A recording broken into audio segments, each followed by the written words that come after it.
अस्सलाम वालेकुम, मैं साकिब मुश्ताक। तुसी वेख रहे हो साकिब की दुनिया 8232। उम्मीद है कि तुसी सारे भाई ठीक होवोगे। ਅੱਜ ਦੀ ਵੀਡੀਓ ਦਾ ਮੌਜੂ ਹੈ ਕਿ ਕਮਾਦ ਨੂੰ ਬਿਮਾਰੀਆਂ ਤੋਂ ਕਿਸ ਤਰ੍ਹਾਂ ਬਚਾਉਣਾ ਹੈ। ਕਮਾਦ ਤਕਰੀਬਨ 1.5 ਮਹੀਨੇ ਦਾ ਹੋ ਗਿਆ ਹੈ ਤੇ ਉਹਨੂੰ ਕਿਹੜੀ ਸਪਰੇਅ ਕਰਨੀ ਹੈ ਤੇ ਕਿਸ ਤਰ੍ਹਾਂ ਕਰਨੀ ਹੈ, ਇਸ ਵੀਡੀਓ ਦੇ ਵਿੱਚ ਤੁਹਾਨੂੰ ਅੱਜ ਸਾਰਾ ਕੁਝ ਦਿਖਾਵਾਂਗੇ। ਇਸ ਤੋਂ ਪਹਿਲਾਂ ਜਿਹੜੇ ਮੇਰੇ ਭਾਈ ਨੇ ਚੈਨਲ ਸਬਸਕ੍ਰਾਈਬ ਨਹੀਂ ਕੀਤਾ, ਚੈਨਲ ਸਬਸਕ੍ਰਾਈਬ ਕਰ ਲਵੇ ਤੇ ਬੈਲ ਆਈਕਨ ਨੂੰ ਪ੍ਰੈਸ ਲਾਜ਼ਮੀ ਕਰਿਆ ਕਰੋ, ਕਿਉਂਕਿ ਹਰ ਨਵੀਂ ਆਉਣ ਵਾਲੀ ਵੀਡੀਓ ਤੁਸੀਂ ਵੇਖ ਸਕੋ। ਕਿਸਾਨ ਭਾਈ ਆਪਣੇ ਕੰਮ ਦੇ ਵਿੱਚ ਮਸਰੂਫ ਨੇ, ਲੱਗਦਾ ਵਾ ਸਪਰੇਅ ਵਾਲੀ ਟੈਂਕੀ ਭਰ ਰਹੇ ਨੇ ਤੇ ਆਓ ਹੁਣ ਇਹਨਾਂ ਨਾਲ ਗੱਲਬਾਤ ਕਰਦੇ ਆਂ। अस्सलाम वालेकुम काशिफ भाई। वालेकुम सलाम भाईजान की कर रहे हो? करो करो काम भी करो नाल नाल। भाई ये स्प्रे कर रहे हैं। अच्छा अच्छा, वाह जी वाह। विखाओ केड़ी केड़ी कीती जे स्प्रे, चेक कराओ जरा बाहर। ये वाली है भाई स्प्रे। अच्छा अच्छा, लो जी ए स्प्रे जे जेडी इन्हां ने कर रहे ने। अच्छा तो दूसरी केड़ी जे? दूसरी ये वाली है भाई। अच्छा लो जी, आ दूसरी स्प्रे है। ठीक हो गया। ये किन्नी किन्नी पाउनी जे? ते भाई ए वड्डी बोतल दे विच पानी आ 350 अच्छा एकड़ नु। अच्छा, दूसरी बोतल आ ओ 200 ml है। सही हो गया। टैंकी दे विच 50 पानी है। ਹੁਣ ਤੁਸੀਂ ਪਾ ਲਿਆ ਹੈ? ਹੁਣ ਅਸੀਂ ਟੈਂਕੀ ਦੇ ਵਿੱਚ ਨਹੀਂ ਪਾਣੀ, ਅਸੀਂ ਇਕੱਠੀ ਘੋਲ ਰਹੇ ਆ ਤੇ ਉਹ ਡੱਬਾ ਬਣਾ ਰਹੇ अच्छा ਆ। अच्छा, पहले मिक्स करनी है ਹਾਂਜੀ, फिर mix बाहर ही है। ਕਰਕੇ ਤੇ ਆ ਡੱਬਾ ਇੱਕ ਇੱਕ ਪਾਈ ਜਾਣਾ ਇੱਕ ਇੱਕ। अच्छा चलो लियाओ, किथे मिक्स कर रहे? जबरदस्त जी। ये किन्ने लीटर पैंदा है मशीन च पानी जी? ਇਹ ਵੀ 25 ਲੀਟਰ ਆ ਜੀ। अच्छा अच्छा, 25 लीटर है। ਹਾਂਜੀ, ते किन्नी जगह नु होएगी? ਇਹ ਜੀ 2 ਕਨਾਲ ਦਾ 11 ਕੱਢ ਦਿੰਦੀ ਹੈ। ਇਹ ਕਮਾਦ ਨੂੰ ਕਰਨੀ ਨਾ ਤੁਸੀਂ ਹੁਣ? ਜੀ। ਇਹ ਪਹਿਲੀ ਸਪਰੇਅ ਜੇ? ਹਾਂਜੀ, ਪਹਿਲੀ ਸਪਰੇਅ ਹੈ ਜੀ। ਇਹ ਤਕਰੀਬਨ ਕਿੰਨੀਆਂ ਕੁ ਸਪਰੇਵਾਂ ਹੁੰਦੀਆਂ ਪਤਾ ਕੋਈ?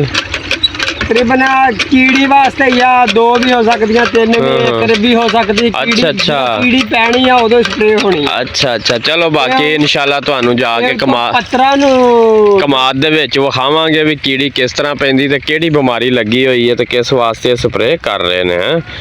ਲਓ ਜੀ, ਕਾਸ਼ਿਫ ਭਾਈ ਪਾਣੀ ਪਾ ਰਹੇ। ਕਾਸ਼ਿਫ ਭਾਈ ਭਰ ਲਓ ਫਿਰ। ਫਿਰ ਚੱਲਦੇ ਆ ਉਧਰ ਜਿੱਥੇ ਕਮਾਦ ਤੁਹਾਡਾ। ਕਿੰਨੇ ਕਿੱਲੇ ਲਾਏ ਜੇ ਇੱਥੇ? 2 ਏਕੜ ਲਾਏ। ਹਾਂ, 2 ਏਕੜ ਲਾਏ ਸੀ ਜੀ। ਠੀਕ ਹੋ ਗਿਆ। ਕਾਸ਼ਿਫ ਭਾਈ ਯਾਰ ਮੈਂ ਨਾ ਪਾਣੀ ਪੀਣਾ ਹੈ, 1 ਮਿੰਟ ਇੱਧਰ ਆਇਓ, ਮੈਂ ਪਾਣੀ ਪੀ ਲਾਂ। ਵਾਹ ਜੀ ਵਾਹ, ਠੰਡਾ ਪਾਣੀ ਹੈ, ਨਲਕੇ ਦਾ, ਮਿੱਠਾ ਵੀ ਹੈ। ਇਹ ਜੀ ਖੇਤਾਂ ਦਾ ਪਾਣੀ, ਫਿਰ ਥੱਲੇ ਵਾਲਾ ਗਰਮੀ ਆ ਗਈ ਹੈ, ਬਰਫ਼ ਨਾਲੋਂ ਵੀ ਬਹੁਤਾ ਠੰਡਾ ਹੋਣਾ ਹੈ। ਜੋ ਗਰਮੀ ਹੋਣੀ ਨਲਕੇ ਨੇ ਪਾਣੀ ਠੰਡਾ ਦੇਣਾ। ਹਾਂਜੀ, ਇਹ ਬਿਲਕੁਲ ਥੱਲੋਂ ਠੰਡਾ ਪਾਣੀ ਹੈ। ਗਰਮੀਆਂ ਨੇ ਇਹੀ ਪੀਂਦੇ ਉੱਥੇ? ਜੀ ਬਿਲਕੁਲ ਇਹੀ ਪੀਦਾ। ਆਪਣੀ ਚਾਹ ਸੇ ਹੈ। ਹਾਂਜੀ, ਜਿਵੇਂ ਡਾਇਰੈਕਟ ਮੂੰਹ ਲਾ ਕੇ ਹੈ। ਹੋਰ ਗਲਾਸ ਵਾਲਾ ਸਵਾਦ ਜਿਹੜਾ ਨਾ ਉਹ ਇੱਕ ਲੈਦਾ, ਲੇਕਿਨ ਇੱਥੇ ਗਲਾਸ ਨਾਲ ਐਵੇਂ ਥੋੜਾ ਥੋੜਾ ਜਾਣਾ ਤੇ ਏਡੀ ਵੱਡੀ ਨਾਲ ਲੱਗੀ ਆ। ਦੇਖੋ ਹਾਂ, ਇਹ ਤੇ ਪੂਰਾ ਪ੍ਰੈਸ਼ਰ ਨਾਲ ਪਾਣੀ ਜਾਣਾ। ਗੱਲ ਫਰੈਸ਼ ਨਾਲੇ ਹੈ। ਹਾਂਜੀ, ਸਹੀ ਹੈ। ਭਾਈ ਨੇ ਮਸ਼ੀਨ ਸਟਾਰਟ ਕਰ ਲਈ ਹੈ। ਇਹਦੇ ਚ ਪੈਟਰੋਲ ਪੈਂਦਾ ਹੈ? ਬੈਟਰੀ ਤੇ ਨਹੀਂ, ਪੈਟਰੋਲ ਤੇ ਵੇ ਹੈ। ਵਾਹ ਜੀ ਵਾਹ। ਲਓ ਜੀ, ਚਲੋ ਜੀ ਚੱਲੀਏ ਹੁਣ ਜ਼ਰਾ ਜਿੱਥੇ ਆਪਾਂ ਕਮਾਦ ਲਾਇਆ ਹੈ। ਇੱਥੋਂ ਉਹ ਸਾਹਮਣੇ ਨਜ਼ਰ ਆ ਰਿਹਾ 1 ਕਿੱਲਾ ਹਟਵਾ ਹੈ। ਲਓ ਕਾਸ਼ਿਫ ਭਾਈ,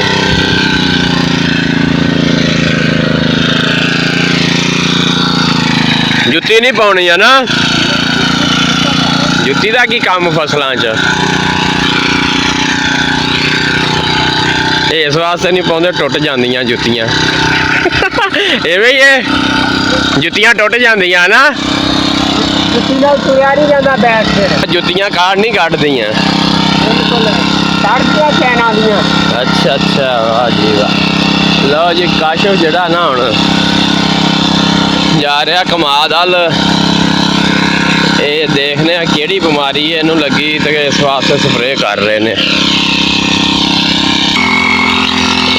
ਲਓ ਜੀ, ਕਾਸ਼ਿਫ ਨੇ ਸਪਰੇਅ ਸ਼ੁਰੂ ਕਰ ਦਿੱਤੀ ਜੇ।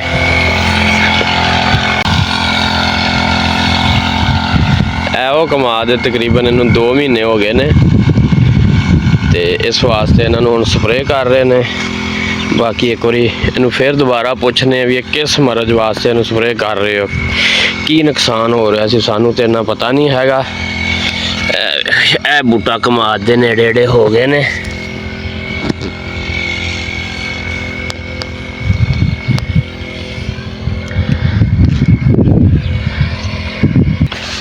ਅੱਛਾ ਇਹਨਾਂ ਨੂੰ ਹੁਣ ਪੁੱਛਨੇ ਵੀ ਤੁਸੀਂ ਇਸ ਤਰ੍ਹਾਂ ਬੈਗ ਕਿਉਂ ਜਾ ਰਹੇ ਹੋ, ਇਹ 'ਚ ਕੀ ਰਾਜ਼ ਹੈ, ਤਾਂ ਕਿ ਮੇਰੇ ਭਾਈਆਂ ਨੂੰ ਵੇਖਣ ਤੋਂ ਸੁਣਨ ਵਾਲਿਆਂ ਨੂੰ ਵੀ ਪਤਾ ਲੱਗ ਜਾਏ।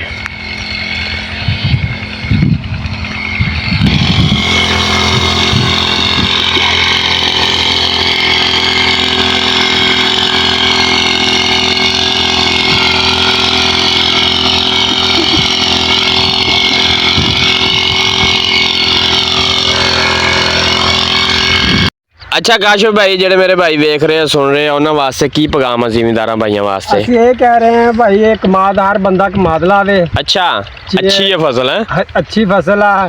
ਇਹ ਆ ਵੀ ਇਹ ਘਰ ਦਾ ਮਿੱਠਾ ਹੋ ਜਾਏਗਾ, ਕੋਈ ਚੀਨੀ ਦੀ ਸਸਤੀ ਹੋ ਜਾਏਗੀ। ਸਹੀ ਗੱਲ ਹੈ, ਚੀਨੀ ਦੀ ਜ਼ਰੂਰਤ ਹੀ ਨਹੀਂ ਫਿਰ ਜਦੋਂ ਘਰ ਦਾ ਮਿੱਠਾ ਹੋ ਗਿਆ ਹੈ। ਹਾਂਜੀ ਭਾਈ ਜੀ ਟੈਂਕੀ ਮੁੱਕ ਗਈ? ਬਿਲਕੁਲ ਮੋਗੀ। ਤੁਸੀਂ ਤੇ 5 ਮਿੰਟ ਲਾਏ ਨੇ। ਬਾਅਦ ਜੀ ਇਹ ਫਿਰ ਇਹ ਤਾਂ 2 ਮਿੰਟਾਂ 'ਚ ਵੀ ਮੁੱਕ ਇਹ ਸਕਦੀ ਆ। ਕਿੰਨੀ ਜਗ੍ਹਾ ਨੂੰ ਹੋਈ ਏ? ਇਹ 2 ਕਨਾਲਾਂ ਹੈ ਜੀ। ਅੱਛਾ, ਇਹ ਹੁਣ ਮੁਕੰਮਲ ਸੂਏ ਨਿਕਲ ਆਏ ਆ ਜਾਂ ਜੇ ਨਿਕਲਦੇ ਪਏ ਕਮਾਦ ਦੇ? ਨਿਕਲਦੇ ਪਏ ਆ, ਪਾਣੀ ਹੋਰ ਲੱਗੇਗਾ ਤੇ ਨਿਕਲੇ ਹੋਣਗੇ ਸਾਰੇ। ਅੱਛਾ, ਹੁਣ ਇਹ ਸਹੀ ਹੈ ਗਾਈ ਹੈ ਜਾਂ ਕੋਈ ਮਸਲਾ ਹੈਗਾ, ਇਹ ਦੱਸੋ। ਨਹੀਂ ਮਾਸ਼ਾਅੱਲਾ ਸੋਹਣਾ ਹੋ ਗਿਆ। ਅੱਛਾ, ਹੁਣ ਕਿਸ ਮਕਸਦ ਨੂੰ ਕਰ ਰਹੇ, ਕਿਹੜੀ ਬਿਮਾਰੀ ਹੈ ਵਿਖਾਓ ਸਾਨੂੰ ਵੀ। ਇਹ ਜੇ ਦੇਖੋ ਆ ਕੀੜੀ ਪਈ ਹੋਈ ਆ ਅੱਛਾ, ਪੱਤਰਾਂ ਨੂੰ, ਆ ਦੇਖੋ ਆ ਕੀੜੀ ਨਾਲ ਵਿਖਾਓ ਹਾਂ। ਪੱਤਰ ਟੁੱਕਦੀ ਪਈ ਆ, ਖਰਾਬ ਕਰਦੀ ਪਈ ਆ। ਕੀੜੀ ਨਹੀਂ ਨਜ਼ਰ ਆ ਰਹੀ ਹੈ, ਪੱਤੇ ਟੁੱਕੇ ਨੇ ਹੈ, ਹਾਂਜੀ, ਇਹ ਕੀੜੀ ਨੇ ਟੁੱਕੇ ਨੇ। ਹਾਂਜੀ ਇਹ ਕੀੜੀ ਪਈ ਆ। ਲੋ ਜੀ ਇਹ ਦੇਖੋ ਜੀ, ਇਹ ਪੱਤਰ ਖਰਾਬ ਕਰ ਰਹੀ। ਕੀੜੀ ਜਿਹੜੀ ਹੈ ਪੱਤਰ ਖਰਾਬ ਹੋ ਜਾਣ ਤੇ ਉਹਦਾ ਕੀ ਨੁਕਸਾਨ ਹੈ ਫਿਰ? ਨੁਕਸਾਨ ਹੈ ਜੀ, ਇਹ ਫਿਰ ਪੌਦਾ ਖੁਸ਼ਹਾਲ ਨਹੀਂ ਹੁੰਦਾ।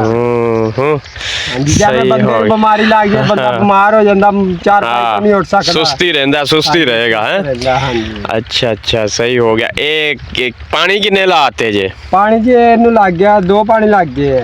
ਅੱਛਾ 2 ਪਾਣੀ ਲੱਗ ਗਏ ਨੇ। ਹਾਂਜੀ ਤੀਸਰਾ ਤੇ ਹੁਣ ਸਪਰੇ ਪਹਿਲੀ ਹੈ? ਸਪਰੇ ਪਹਿਲੀ ਆ। ਸਹੀ ਹੋ ਗਿਆ। ਤੀਸਰਾ ਪਾਣੀ ਹੁਣ ਲਾਵਾਂਗੇ ਜੀ, ਆ ਅਗਲੇ ਹਫਤੇ ਆ ਜਿਹੜਾ ਹਫਤਾ ਆਏਗਾ ਹੁਣ। ਅੱਛਾ ਹਰ ਹਫਤੇ ਲਾਉਂਦੇ ਹੋ ਜਾਂ ਕੋਈ 15 ਦਿਨ ਬਾਅਦ? ਨਹੀਂ ਜੀ, ਇੱਕ ਤਕਰੀਬਨ ਜੋ ਬੀਜਿਆ ਨਾ, ਹਾਂ। ਇੱਕ ਪਾਣੀ ਤੇ ਬੀਜਿਆ ਤੇ ਦੂਸਰਾ ਪਾਣੀ ਉੱਤੇ ਲਾਇਆ ਹੈ। ਅੱਛਾ ਉਸ ਤੋਂ ਬਾਅਦ ਨਹੀਂ ਲਾਇਆ। 2 ਮਹੀਨੇ ਹੋ ਗਏ ਬੀਜੇ ਨੂੰ ਤੇ ਸਿਰਫ 2 ਪਾਣੀ ਲਾਏ ਆ। ਵਾਹ ਜੀ ਵਾਹ, ਜ਼ਬਰਦਸਤ ਜੀ। ਇਹ ਜ਼ਮੀਨ ਪੱਕੀ, ਇੱਥੇ ਘੱਟ ਪਾਣੀ ਲਾਉਣਾ ਪੈਂਦਾ ਹੋਣਾ? ਜੀ ਜ਼ਮੀਨ ਪੱਕੀ ਹੈ ਜੀ, ਇਹ ਗਿੱਲਾ ਗੋਇਆ ਤੇ ਸੁੱਕਾ ਲੋਇਆ ਹੈ। ਅੱਛਾ ਕਾਸ਼ਫ ਭਾਈ, ਇਹ ਸਪਰੇਅ ਕਰਨ ਦਾ ਵੀ ਤਰੀਕਾਕਾਰ ਹੈ? ਜੀ ਬਿਲਕੁਲ ਜੀ, ਕਈ ਬੰਦੇ ਆ ਜੀ ਸਪਰੇਅ ਕਰਨ ਵਾਲੇ ਕਿ ਮਾਲਕ ਨੂੰ ਕਹਿ ਦਿੰਦੇ ਦੇ ਦਿਓ ਤੇ ਅਸੀਂ ਸਪਰੇਅ ਕਰ ਦਿੰਦੇ ਆ। ਹਾਂ, ਅੱਧੀ ਸਪਰੇਅ ਕਰ ਲਈ, ਅੱਧੀ ਰੱਖ ਲਈ। ਅੱਛਾ, ਅੱਧੀ ਜਿਹੜੀ 1 ਏਕੜ ਦੀ ਸਪਰੇਅ ਉਹ 2 ਤੇ ਕਰ ਦੇਣੀ। ਉਹਦਾ ਫਿਰ ਰਿਜ਼ਲਟ ਨਹੀਂ ਆਣਾ ਆਉਂਦਾ, ਕਿਉਂਕਿ ਮੇਰਾ ਕਹਿਣ ਦਾ ਮਕਸਦ ਇਹ ਆ ਕਿ ਮੇਰੇ ਪਿਆਰੇ ਭਾਈ ਸਪਰੇਅ ਉਹਦੇ ਕੋਲ ਕਰਾਉਣ ਜਿਹੜਾ ਵੀ ਪਤਾ ਜੇ ਤੇ ਯਕੀਨ ਆ, ਤਮਾਦ ਆ ਵੀ ਬੰਦਾ ਸਪਰੇਅ ਸਹੀ ਕਰ ਰਿਹਾ ਹੈ। ਤੁਹਾਡੇ ਕੋਲ ਮਾਲਕ ਨਹੀਂ ਹੈਗਾ, ਤੁਸੀਂ ਗੈਰ ਮੌਜੂਦਗੀ 'ਚ ਕਰ ਰਹੇ ਹੋ ਸਪਰੇਅ ਹੈ? ਜੀ ਭਾਈ ਆਪਣਾ ਸਮਝ ਕੇ ਯਕੀਨ ਹੈ? ਹਾਂਜੀ ਬਿਲਕੁਲ। ਤੁਸੀਂ ਅੱਗੇ ਬੈਗ ਜਾ ਰਹੇ ਸੀ, ਇਹਦੀ ਕੀ ਵਜ੍ਹਾ? ਬੈਗ ਜਾਣ ਦਾ ਇਹ ਮਕਸਦ ਹੈ ਕਿ ਵੀ ਜਿਹੜੀ ਹੈ ਨਾ ਹਵਾ ਨਾਲ ਸਪਰੇਅ ਹਵਾ ਇਸ ਤਰ੍ਹਾਂ ਹੈ ਹਾਂ ਤੇ ਇੱਧਰ ਨੂੰ ਜਾਂਦੀ ਆ, ਕਿਉਂਕਿ ਸਿੱਧੇ ਜਾਂਦੇ ਤੇ ਮੂੰਹ ਤੇ ਆਣੀ ਸੀ। ਅੱਛਾ ਬੈਗ ਸਹੀ ਜਾਣ ਦਾ ਹੋ ਗਿਆ। ਮਕਸਦ ਹੈ ਕਿ ਮੂੰਹ ਤੇ ਸਪਰੇਅ ਨਾ ਪਏਗੀ। ਠੀਕ ਹੋ ਗਿਆ ਕਾਸ਼। ਜ਼ਮੀਨ ਕਿੰਨੀ ਕੁ ਪੱਕੀ ਹੈ?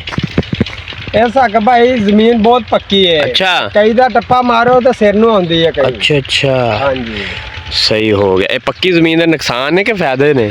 ਫਾਇਦੇ ਵੀ ਹੈ ਤੇ ਨੁਕਸਾਨ ਵੀ ਹੈ। ਫਾਇਦੇ ਆ ਕਿ ਇੱਥੇ ਪਾਣੀ ਜਿਹੜਾ ਕੰਮ ਲਾਉਣਾ ਪੈਂਦਾ, ਇੱਕ ਵਾਰੀ ਲਾ ਦੋ ਤੇ ਕੋਈ 4 ਦਿਨ ਟੱਪ ਜਾਂਦੇ ਆ। ਸਹੀ ਗੱਲ ਹੈ। ਠੀਕ ਆ। ਦੂਸਰਾ ਇਹ ਆ ਕਿ ਬਾਰਿਸ਼ ਬੁਰਸ਼ ਪੈ ਜਾਏ ਤੇ ਪਾਣੀ ਜਜ਼ਬ ਨਹੀਂ ਹੁੰਦਾ, ਪਾਣੀ ਖਲੋ ਜਾਂਦਾ ਹੈ। ਇਹ ਨੁਕਸਾਨ ਹੈ। ਹਾਂ ਠੀਕ ਹੋ ਗਿਆ ਜੀ, ਠੀਕ ਹੋ ਗਿਆ ਜੀ, ਸ਼ੁਕਰੀਆ। ਹੱਸਦੇ ਰਹੋ, ਵਸਦੇ ਰਹੋ। ਮਿਲਦੇ ਹਾਂ ਅਗਲੀ ਵੀਡੀਓ ਦੇ ਵਿੱਚ, ਤੇ ਮੇਰੇ ਚੈਨਲ ਨੂੰ ਸਬਸਕ੍ਰਾਈਬ ਕਰਦੇ ਰਹੋ। ਅੱਲਾ ਹਾਫਿਜ਼।